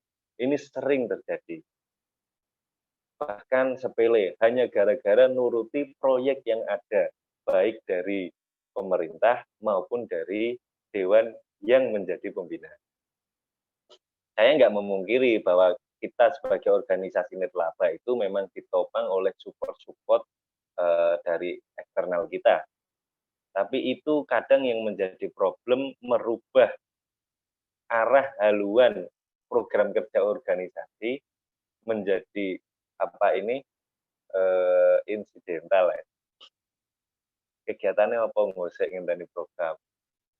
Nah, itu yang justru menggagalkan pembentukan pribadi anggota maupun pengurus, baik secara sikap, karakter maupun tindakan yang harusnya solutif, yang disusun dari sekian program kerja yang berbasis kebutuhan, geser menjadi program kerja yang berbasis keuntungan. Untung bagi dinas, untung bagi lembaga LSM, bagi NGO yang ada kepentingan bermitra dengan kita, kemudian ataupun politisi misal yang berkepentingan sama kita, kegiatan dijalankan, kemudian setelah dijalankan udah tidak berdampak apa-apa. Saya selalu berpesan itu bahwa teman-teman ini bikin program kerja atau sepele lah, minimal nggak kegiatan. Sesuatu yang berbasis kebutuhan. Kemarin para pengurus Yayan Purwokerto juga sudah saya sentil soal ini kan. Barangkali Zoom malam ini adalah bagian dari kebutuhan pengurus maupun calon-calon anggota masyarakat yang mau dilaksanakan Januari nanti. Cara numbuhin supaya tumbuh kader-kader yang solutif, solusioner itu gimana?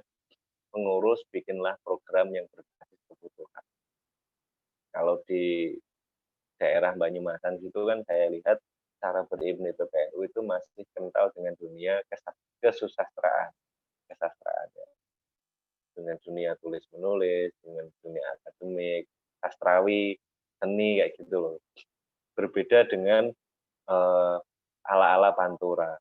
Pantura baik dari Pati, Kudus, Demak, Jeporo sampai Batang, Pekalongan dan lain-lain itu berilmu itu ala-ala birokrat, ala-ala profesional, ala-ala pejabat, gaya-gaya. Nah itu kan lain. Sehingga yang tepat gimana? Ya delok kebutuhannya mahasiswa IAIN Purwokerto itu apa dulu, baru di sistem program kerja berbasis itu nanti hasilnya telah menjadi pribadi-pribadi yang berkarakter solusioner yang tumbuh dari PPNU, baik secara keilmuan maupun secara harokat. Seperti itu Mas Pandi.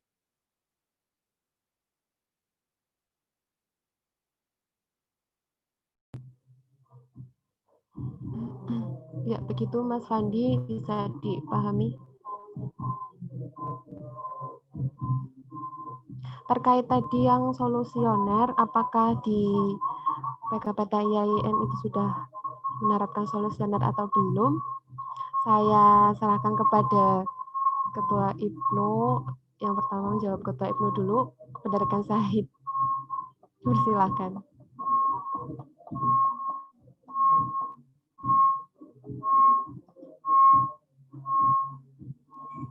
Suara saya kedengeran. Ya, kedengeran. Bisa diulangi pertanyaannya. Jadi tadi kan menanyakan tentang solusioner. Nah, apakah di PKPT IAIN Purwokerto sudah menerapkan sikap solusioner tersebut atau belum? Ya, di sini bantu ya menjawab pertanyaan dari rekan Fandi Agam dari PC Ibnu Cilacap yang menanyakan tadi seberapa terkait di PKPT Ibnu PPNU IAIN Purwokerto. Ya, di PKPT Ibnu PPNU IAIN Purwokerto sudah hampir bisa dikatakan revolusioner karena kita di sini solusioner rekan Syahid. Oh ya, solusioner. Solusioner. Karena kita dituntut berpikir secara logika dan terkait beberapa kegiatan-kegiatan yang membuat kita menjadi solusioner ya Mbak ya? Iya. Bisa, Mas? Iya betul.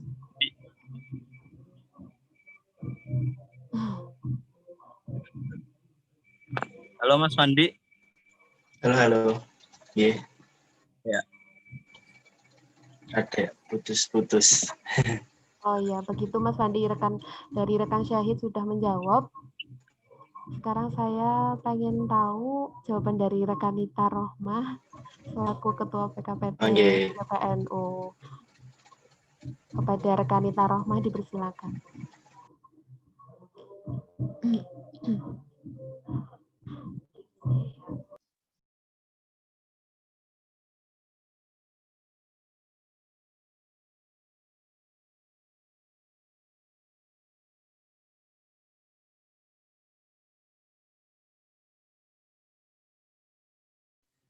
Astagfirullah, ternyata masih di mute. Ya, untuk pertanyaan dari Mas siapa? Fandi Agam ya? Iya, Laras. Sudah atau belumkah kader-kader PKPT Ibnu PPNU IAIN Purwokerto itu solusioner gitu ya? Jadi saya rasa di sini solusioner itu bentuk kata kerja yang aktif gitu. Jadi proses kata standar solusioner itu tadi yang disampaikan oleh Mas Gulam kan adalah kontekstual ya. Kontekstual tergantung kebutuhan dari kita, keadaan kita. Nah, sementara di Yayan Purwokerto menurut saya sudah ya benar sedikit solusioner itu. Karena gini, periode kedua ini kan masih dikatakan periode awal berdirinya PKPT begitu. Kemudian dihadapkan pada pandemi gitu. Dan maka adaptasi organisasi itu harus terus dilakukan secara dinamis, evaluatif gitu. Makanya solusioner itu pun tidak bisa dikatakan sekarang, tidak bisa dikatakan kemarin kayak gitu. Karena kita sedang berproses, kemudian ada pandemi. Pada saat itu, ketika kita masih terjalan komunikasi, maka tidak ada, kita masih bisa dikatakan sebagai kader-kader yang solusioner gitu. Dan di PKPT IPNU, IPPNU, IAIN Purwokerto, komunikasi itu masih terjalin sangat kuat antara ketua dengan pengurus dengan anggota, antar pengurus. Insya Allah masih terjalin komunikasi yang kuat, erat kayak gitu. Dan ini menurut saya termasuk poin untuk mengatakan solusioner gitu. Begitu rekan Fandi Agam. Iya, begitu rekan Fandi Agam, penjelasan dari rekan Nita Rohma, selaku Ketua PKPT IPPNU Yayan Purwokerto. Bagaimana rekan Fandi? Ya, terima kasih jawabannya. Sekedar sharing, malah ditabrak dengan pandemi. Iya. Iya, gitu. Tapi story salah satu Apa? Saya sering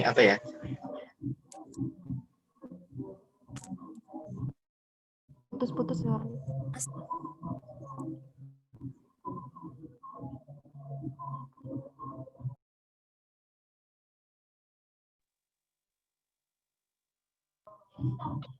Mbak Ines dan ya. teman-teman yang masih menyimak diskusi pada malam hari ini, sebenarnya tadi kan yang saya paparkan mengikuti KSK itu aktif sosial.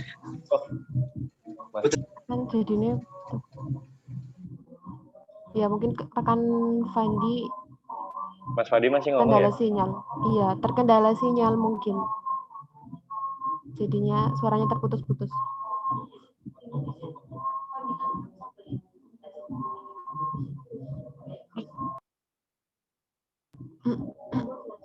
Monggo dilanjut Mas Sulam. Bentar.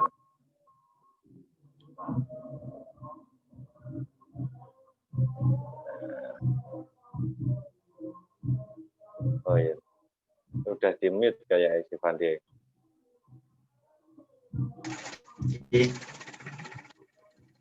Mau muncul lagi.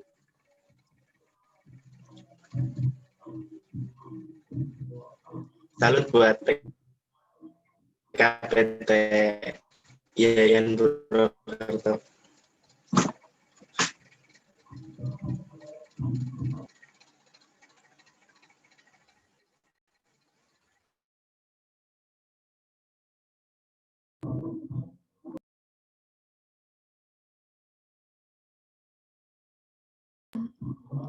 Ya, mungkin Mas Fandi kalau terkendala sinyal bisa diketik di kolom chat ya.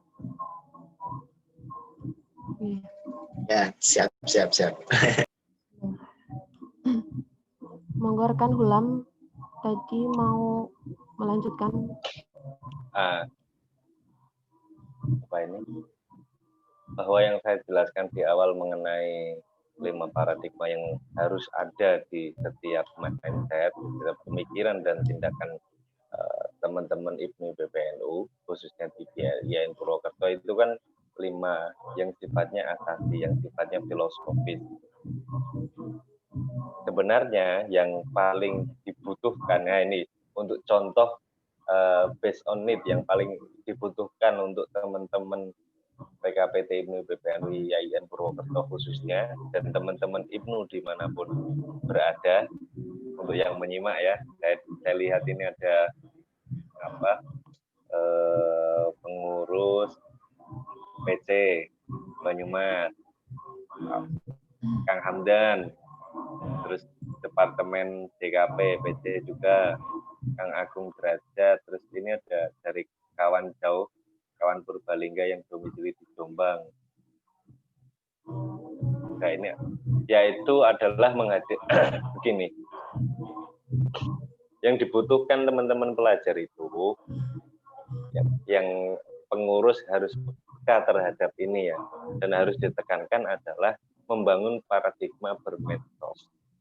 Ini sebenarnya paradigma ini harus tertanam ya wis dulu banget, para senior orang-orang pendahulu kita di ini juga sudah mewacanakan ini menjadi paradigma baru di beberapa periode sebelumnya.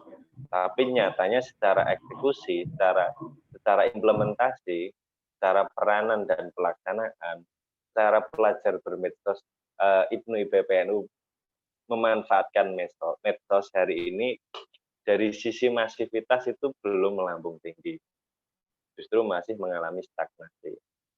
Kita melihat alhamdulillah ya, saya berani ngomong ini karena saya rutin. Kalau dianalisa, sampean rajin-rajin delok apa gue apa yang viral di Twitter,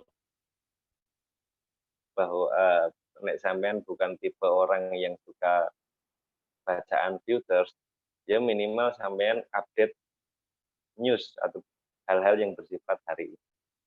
Nah, ketika melihat itu baik di Twitter, di YouTube, atau di platform-platform yang lain, atau di situs-situs lain, di medsos-medsos lain itu, peranan pelajar NU di situ masih mengalami proses yang tidak dominatif. Artinya pelajar-pelajar NU itu belum mampu memanfaatkan medsos sebagai media untuk membangun paradigma pelajar di dunia medsos itu sendiri. Saya berharap, saya pun juga berikhtiar atas itu.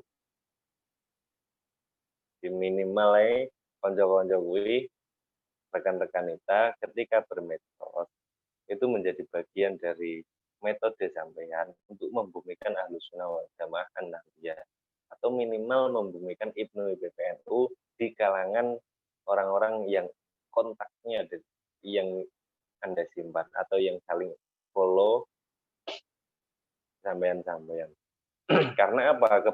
Keberpengaruhan medsos hari ini itu signifikan. Nah, pada paradigma bermedsos yang baik sebagai pemanfaatan untuk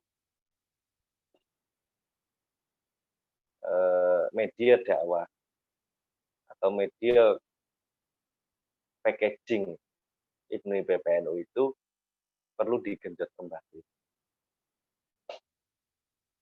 Sejak akun YouTube PW IPNU Jawa Tengah saja monetisasi baru beberapa bulan kemarin, dimonetis oleh YouTube, bahwa sudah dirintis sekian tahun yang lalu, kan seperti itu. Karena memang konsen pelajar hari ini itu masih kepada kegiatan-kegiatan, kepada forum-forum yang bersifat tatap muka, yang dampaknya itu one by one. Bahwa bermedsos itu dampaknya kan muntasyarah atau intisar, sumebar banget gitu loh. Itu belum dinilai menjadi sebuah ruang tersendiri yang bisa menghadirkan kebermanfaatan untuk IPNU IPPNU. Bagi si pelaku itu mesti dia terpupuk kualitasnya cara bermedsos yang baik, cara bermedsos yang toleran, yang menyebarkan kedamaian, seperti itu belum banyak. Seperti itu Mbak Ines. Ya, baik, terima kasih rekan Hulam. Ini ada satu penanya lagi. Ada satu slot penanya lagi. Apakah ada yang mau bertanya?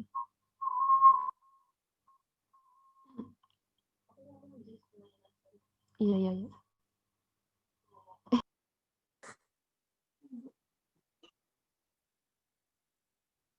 Itu bukan pertanyaan, itu doa itu. Oh iya, iya, doa.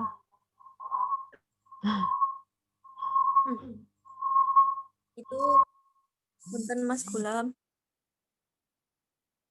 apa namanya, tadi katanya belum terlalu jelas untuk paradigma komunikasi di media sosial bagi pelajar yang disampaikan dari Gus Ajong. Untuk mungkin diperjelas lagi.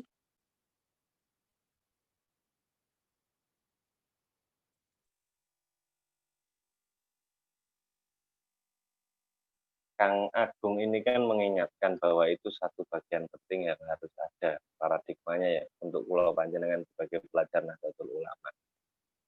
Bahwa saya menjelaskan barusan itu sesuai kapasitas saya.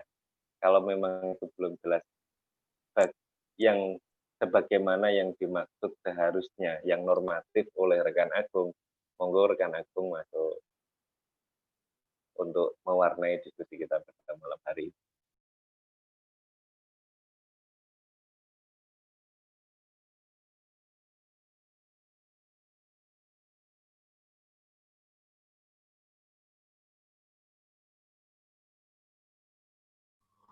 Ya, mungkin rekan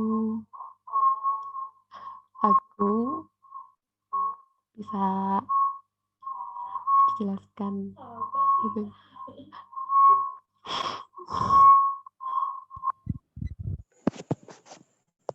Nah, saya ini mau lagi mendengarkan syahdu kok disuruh ngomong.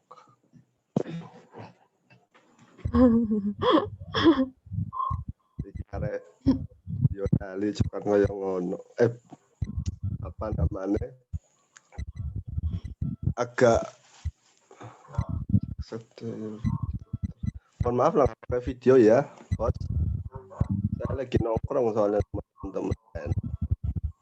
Ya, nggak apa-apa rekan. Ini Mas Bram sehat. Bagaimana yang jenengan lihat, Gus? Kok glowing banget ya hari ini. Merespon lah ya. Tadi udah dijelaskan sama rekan kita. Itu agak terbangun jiwa ibnunya lagi tadi panggil lama Pak. Nggak ada memanggil saya biasanya sahabat.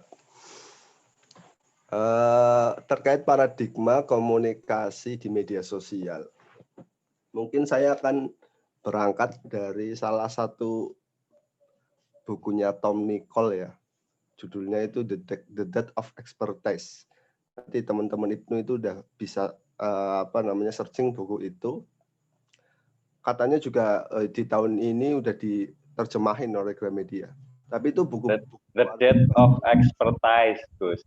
Yes, The Death of Expertise. Iya, saya sudah baca. Nah, di situ ada menarik ucapannya Tom Nicol itu bahwa kita itu mengalami zaman kemunduran. Zaman bukan menjadi zaman yang progresif lagi, tapi zaman mundur di mana orang-orang sudah percaya mitos dari mulut ke mulut seperti zaman dulu. Ada legenda, ada mitos dari mulut ke mulut. Cuma mitos itu sudah disampaikan sekarang itu di media sosial atau di surat elektronik. Kalau di dalam bukunya itu ditulis surat elektronik, email. Artinya sekarang di media sosial mitos-mitos itu menjadi kepercayaan. Jadi informasi-informasi yang tidak jelas validitasnya itu karena disebarkan secara masif akhirnya menjadi kepercayaan. Nah ini peran pelajar sekarang. Ini kan kita sehari-hari kan bermain medsos toh. Kita dapat informasi. Tadi kita di media sosial kita bisa menemukan banyak informasi tanpa kita berpikir ini valid enggak, ini informasinya bagus apa enggak. Nah, di dalam buku itu menyinggung bahwa para pakar itu sudah hilang, sudah mati, dimatikan.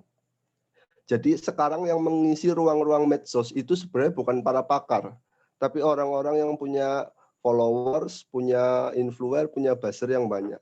Orang-orang yang pakar, yang ahli, itu malah memilih mengurungkan diri, tidak ikut terjun di media sosial.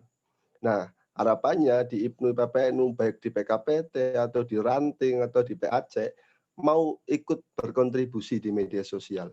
Saya cek aja di PKPT, Instagramnya PKPT, itu mayoritas itu ucapan selamat, ucapan bela sungkawa atau ucapan selamat. Jadi ini Instagram PKPT apa toko karangan bunga loh. Jadi masih kurang banget edukasi-edukasi yang mungkin pas ini dari PKPT punya kapasitas disampaikan.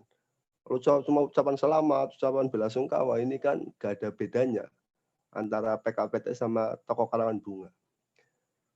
Terus dihadirkan apa yang kira-kiranya bisa ditampilkan di media sosial. Tadi Mas Hulam kalau nggak salah ya, saya agak tak sambi sih berbicara menyinggung sedikit tentang radikalisme misalkan. Di media sosial sudah mulai banyak. Nah ini kiprahnya IPNU itu di situ. Perlu, nggak cuma Ansor, nggak cuma NU, tapi IPNU juga perlu menghadirkan ruang-ruang yang moderat di media sosial. Contoh, di Ranting atau PAC ini bisa diterapkan di desa kalian masing-masing, nggak cuma di PKPT. Ada kiai atau ustadz yang biasa ngaji dan lain-lain. Pak, izin Pak, tak posting ya, atau di live-kan IG, atau saya ambil quote-nya, nanti saya postingkan. Nah ini kan sesuatu yang kredibel, toh pakarnya jelas dari kiai, terus sampean itu sebagai fasilitator meng-up lah di media sosial. Nah ini kan penting sebenarnya kayak gini. Agar apa? Agar di media sosial itu tidak terjadi polusi informasi. Jadi orang-orang yang ekstrim menguasai media sosial, akhirnya kan informasi-informasi di media sosial semakin ke sini semakin isinya provokator, provokatif, dan lain-lain. Dan yang ironisnya, kita sebagai kader NU hanya bisa menyalahkan. Itu nggak benar itu, Ustadz Felixo itu, ngapain jangan diikuti. Cuma bisa nyalahin toh, nggak bisa kasih solusi. Bagi saya Felixo dan kawan-kawan nggak salah. Yang salah justru orang yang tidak mau fake, tidak mau bertarung, tapi hanya bisa menyalahkan tanpa memberikan solusi. Harusnya ikut hadir di situ. Nah, disinilah ruang-ruang PKPT harusnya. Apalagi di musim pandemi toh, untuk kumpul-kumpul susah. Kemarin aja acara Makasda kan gagal toh, berapa udah izin sana sini terus nggak diperbolehin. Nah, ini di media sosial yang menjadi makanan sehari teman-teman semua, rekan-rekan semua. Ayo kita hadirkan oase di tengah-tengah polusi informasi di media sosial. Bisa lewat kalian sendiri atau bisa lewat informasi-informasi dari para pakar yang berkompeten. Contoh yang tadi Ustadz, Kiai atau dosen panjenengan semua. Kita tampilkan di situ. Nah, itu penting. Jangan sampai kita jangan sampai kita acuh lah dengan media sosial, karena paradigmanya itu sudah bergeser, paradigma lama ke paradigma baru. Kalau menurut Dr. Muzamil itu terkait paradigma, pergeseran paradigma, Dr. Muzamil itu pimpinan pakar komunikasi dunia. Dia yang menulis bahwa paradigma sekarang itu udah bergeser. Kalau paradigma lama itu yang disebut Mas Hulam itu dan kawan-kawan tadi dengan 5 itu paradigma kotak kiri. Tapi paradigma sekarang itu udah paradigma kotak kanan. Sudah banyak hal yang mungkin harus kita siapkan. Nah, yang mungkin paling relevan itu terkait media sosial untuk panjenengan semua. Kalau dalam hal lain itu mungkin ada sendiri lah. Tapi terkait media sosial itu. Jadi jangan suka menyalahkan Mbak semua. Itu jangan diikuti itu Ustadz itu di media sosial provokatif kayak gini. Justru harus hadir di situ, harus mau fight, mau bertarung. Kalau cuma menyalahkan nggak ada solusinya. Nah ini penting. Penting bagaimana menghadirkan PKPT, kesantunannya, intelektualitasnya, moderasinya dalam berpikir, atau yang tadi disebut Mas Gulam tentang kebangsaannya, tentang keislamannya di media sosial. Seperti itu mungkin. Gimana Mas Gulam?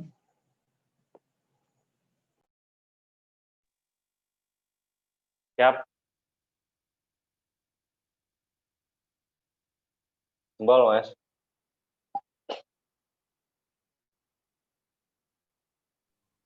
Ya. Terima kasih atas tambahannya dari Gus Ajong. Ya.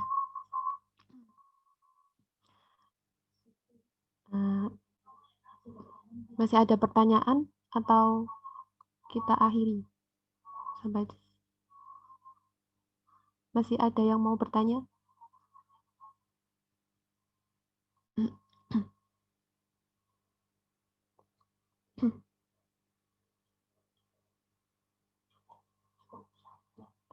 Mungkin cukup, tidak akan ada yang bertanya lagi ya dari rekan dan rekanita. Terima kasih atas pertanyaan yang telah diajukan dari rekan yang tadi sudah bertanya dan yang menambahkan juga. Terima kasih. Akan saya bacakan kesimpulan dari materi pada malam hari ini yang tadi sudah rekan Hulam sampaikan. Dari paradigma yang ada 5 itu yang tadi telah rekan Hulam sampaikan. Yang pertama itu paradigma kebangsaan, yang kedua paradigma keislaman, yang ketiga paradigma keilmuan, dan yang keempat paradigma pengkaderan, terakhir paradigma keterpelajaran. Adapun eksistensi yang tadi sudah disampaikan itu ada 3, organisasi, kaderisasi, dan satunya lagi Partisipasi. Partisipasi, ya.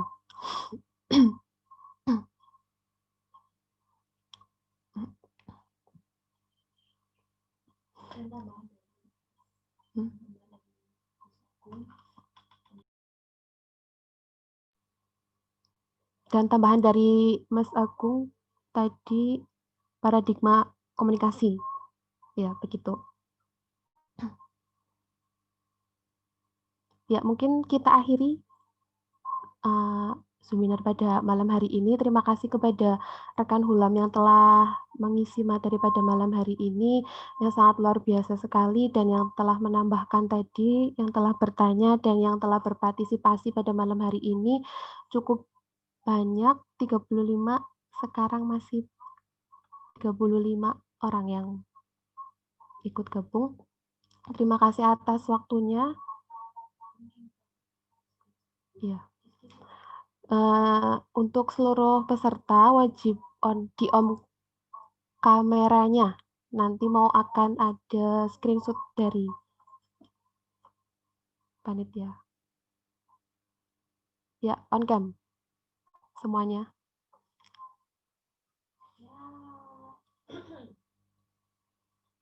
Yuk, on cam. Senyum semuanya.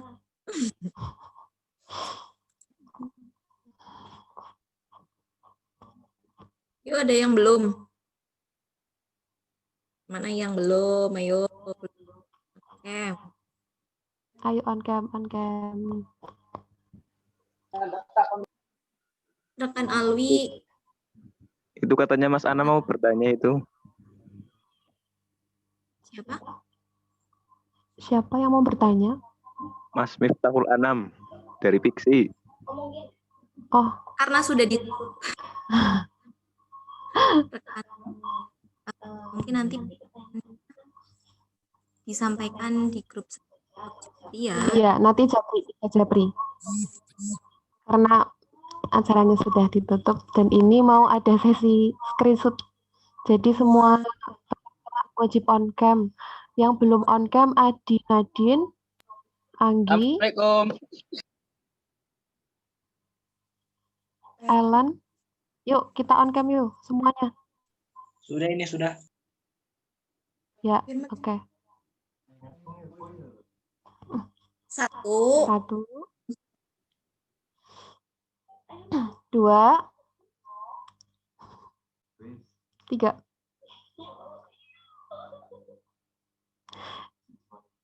Satu kali lagi.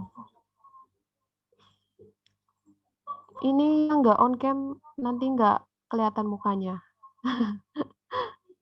Iya, Nggak dapat snack.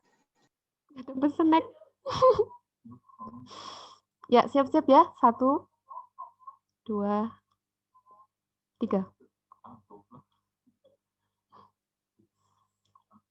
Oke, sudah.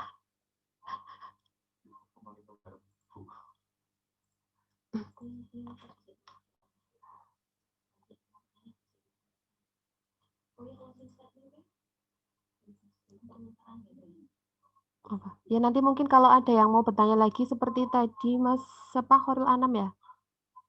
Miftahul Anam mau bertanya lagi bisa nanti Japri. Begitu.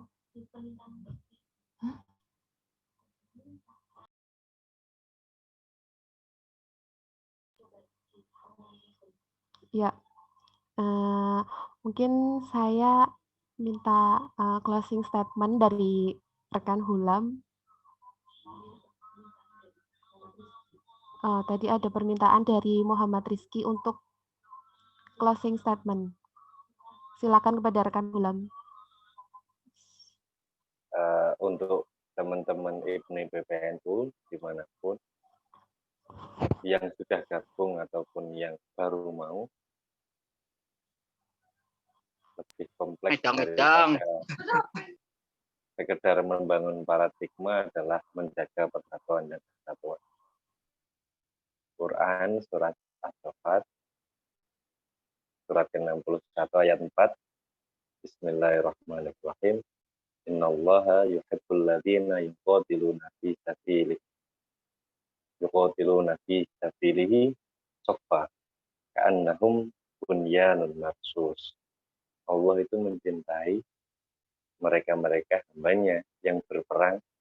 Ya konteks saya panjenengan berperangnya adalah berperang melawan hawa nafsu, berperang melawan kebodohan, berperangnya bareng-bareng satu barisan di PKPT IPNI PPNU dengan paradigma yang terbangun dengan baik dan bisa membentuk karakter yang solutif, bahwa seakan-akan kita ini sopan satu barisan bunyanun marsus, layaknya bangunan yang tersusun kokoh. Sadaqallahul adzim wallahul muwaffiq ila aqwamit thoriq. Wassalamualaikum warahmatullahi wabarakatuh. Waalaikumsalam warahmatullahi wabarakatuh. Waalaikumsalam warahmatullahi wabarakatuh.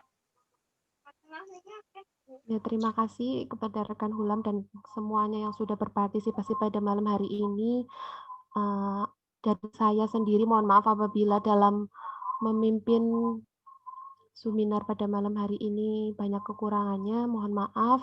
Dan yang telah disampaikan oleh pemateri tadi Mas Hulam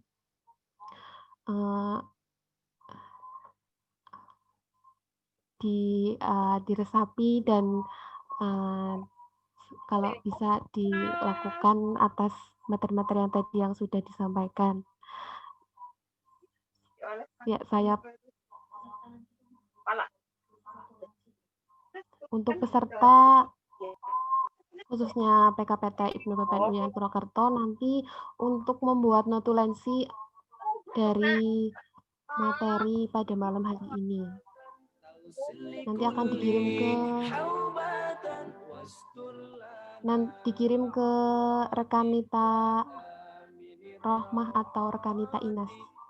Saya sendiri kalau enggak ke ketua PPNU. Begitu. Ya, rekan dan rekanita. Ya, saya tutup seminar pada malam hari ini. Marilah kita baca doa kafaratul majelis sama-sama. Subhanakallahumma wa bihamdika asyhadu an la ilaha illa anta astaghfiruka wa atubu ilaik. Sekali lagi saya mohon maaf apabila banyak kesalahan. Wallahul muwaffiq ila aqwamit thoriq. Wassalamualaikum warahmatullahi wabarakatuh. Waalaikumsalam warahmatullahi Warahmatullahi wabarakatuh. Aku lagi seminar kok.